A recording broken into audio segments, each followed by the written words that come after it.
ကြည့်မဲ့ဆိုရင်ဒီဖုန်းမှာ Play Store လုံးဝမပါပါဘူးဒါက Teo ဖုန်းဖြစ်ပါတယ်ဒါကြည့်နော် Play Store လုံးဝကိုမပါဘူးဒါက Teo ဖုန်းတစ်ခုဖြစ်ပါတယ်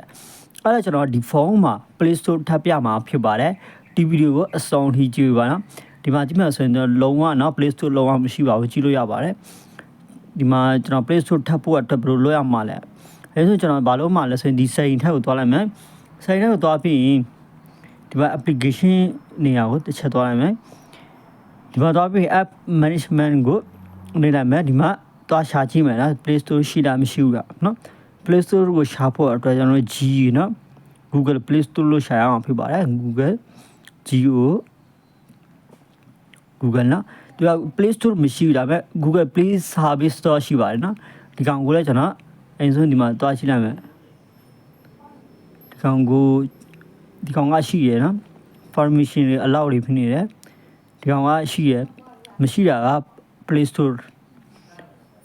အဲ့ဒါကျွန်တော်ဒီကောင်ကို Play Store ရအောင်လုပ်မယ်ဘယ်လိုလုပ်မှလဲဆိုရင်ကျွန်တော်ဒီဖုန်းကနေနော်ကျွန်တော် application တစ်ခုဒီမှာထပ်မှလုပ်ကြည့်မယ်ဒါကနီလန်ကျွန်တော်လုပ်ကြည့်တာနော်အရင်ဆုံးဒီဖုန်းမှာကြည့်မယ်ဆိုရင်ဇပြားလည်းမရှိဘူးအရင်ဆုံးကျွန်တော်ဇပြားအရင်ဆုံးဒီဖုန်းမှာကူးလိုက်မယ်နော်ဇပြားကူးဖို့တော့ Bluetooth နဲ့ကူးရမှာဖြစ်ပါတယ်အဲကြောင့်ကျွန်တော် Bluetooth နဲ့ပဲဇပြားကိုကူးလိုက်မယ်ကျွန်တော်ဒီဖုန်းကနေဇပြားကိုဒီဖုန်းမှာကူးလိုက်ပြီနော်ခဏလေးကျွန်တော်ဆောက်လိုက်မယ်ဒီဇပြားနဲ့ပဲကျွန်တော် Chrome browser တွေနော် Google Play Service နဲ့ဆိုင်တဲ့ဟာထပ်ကြည့်လိုက်မယ်မရရင်တခြားနီလန်းပြန်လုပ်မယ်နီလန်းတစ်ခုမရရင်တစ်ခုပြန်လုပ်မယ် Bluetooth နဲ့ဇပြားကူးလိုက်ပြီအဲ့တော့ install လုပ်လိုက်မယ်နော်ဒီမှာ install လုပ်လိုက်မယ်အလောက်နေမယ်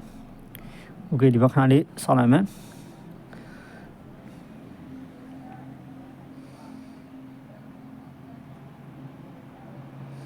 ကျွန်တော်ဒီဘက် install လုပ်လိုက်မယ်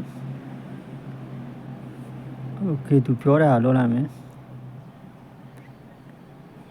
Okay installing ဖြစ်ပြီ Okay ကျွန်တော်ဇပြားထက်ကိုဝင်လိုက်မယ်နော်ဇပြားထက်ကိုဝင်လိုက်မယ်ဇပြားနဲ့အရင်ဆုံးကူးလိုက်မယ်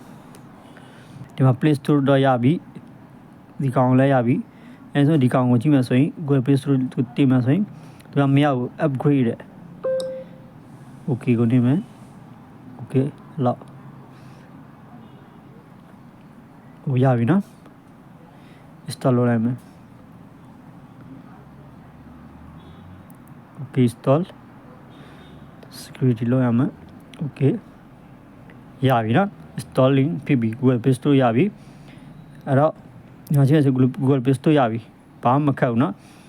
Okay အဓိကကျွန်တော်တို့လိုအပ်တာက Google Play Store ဒါပေမဲ့ခုနကကျွန်တော်တို့ယူထားတာပါလဲ Google Service လည်းယူလိုက်မယ် install လုပ်လိုက်မယ် install လုပ်မယ်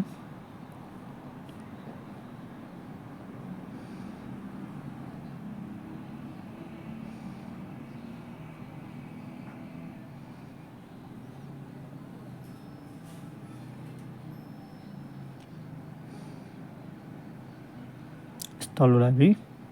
ခုနလို security ထည့်ဖို့သွားမယ်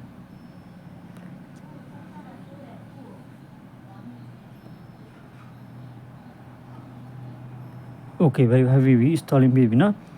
ဒီကောင်ဆိုရင် cancel လုပ်လိုက်ပါနော်တောင်းအဲ့လိုပို့လိုက် Google Service လည်းရပြီအခုကျွန်တော်တို့ Google Play Store ရပြီအဲ့တော့ Google Play Store ရပြီဆိုတော့ကျွန်တော် Google Play Store ကို assign ဝင်မယ်အကောင့်ဖွင့်မယ်Play Store အကောင့် found နီး sign in ဝင်နီးကိုတင်ပေးမှာဖြစ်ပါတယ် Play Store ရပြီ Okay အခုကျွန်တော်တို့ sign in ဘယ်လိုဝင်ရမှာလဲအဲ့ဒါကိုပြောပြမှာဖြစ်ပါတယ်အဲ့လိုဝင်ဖို့အတွက်အဲ့ဆိုဒီ Play Store ထက်ကိုဝင်လိုက်မယ် Play Store ဝင်လာတဲ့ဒီမှာ sign in လေးပေါ်လာမှာဖြစ်ပါတယ်ဒီမှာနော် sign in နော်ဒီ sign in ကိုနေလိုက်မယ် sign in ကိုနေတာနဲ့သူက checking information ဒီလိုပုံစံလေးပေါ်လာမှာဖြစ်ပါတယ်ကျွန်တော်တို့ဒီမှာ create account ကိုနေမယ် for my personal use ကိုနေမယ်ဒီမှာနာမည်ထည့်မယ်Okay ဒီမှာကိုထက်ချင်တဲ့နာမည်ထည့်လိုက်ပါ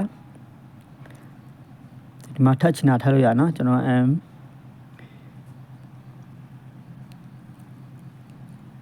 ထက်ချင်နာမည်ထည့်လိုက်ပါပြီးရင် next ကိုနေလိုက်ပါဒီမှာ man ဆိုရင်လနော်နှစ်ရဆိုရင်ခုနှစ်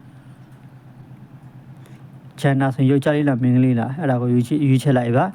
next ကိုနေမယ်next ကိုနေပြီးသူပေးတာကိုတုံးလို့ရတယ်ဒါမှမဟုတ်ကိုယ်နိုင်လည်းလုပ်လို့ရတယ်နော် ကျွန်တော်ကသူပေးတာဟာကိုပဲသုံးမှာဖြစ်ပါတယ်သူပေးတာဟာကိုပဲသုံးမယ် next ကိုနေမယ် okay ဒီမှာ password တစ်ခုလုပ်ရမှာဖြစ်ပါတယ် okay ဒီမှာ password လုပ်ပြီးဆိုတော့ next ကိုနေမယ် next ကိုနေတာနဲ့ဒီမှာရပြီเนาะ next ကိုနေပြန်နေမယ် okay ဒီမှာကြည့်မယ်ဆိုရင်ရပြီ agree ကိုနေမယ်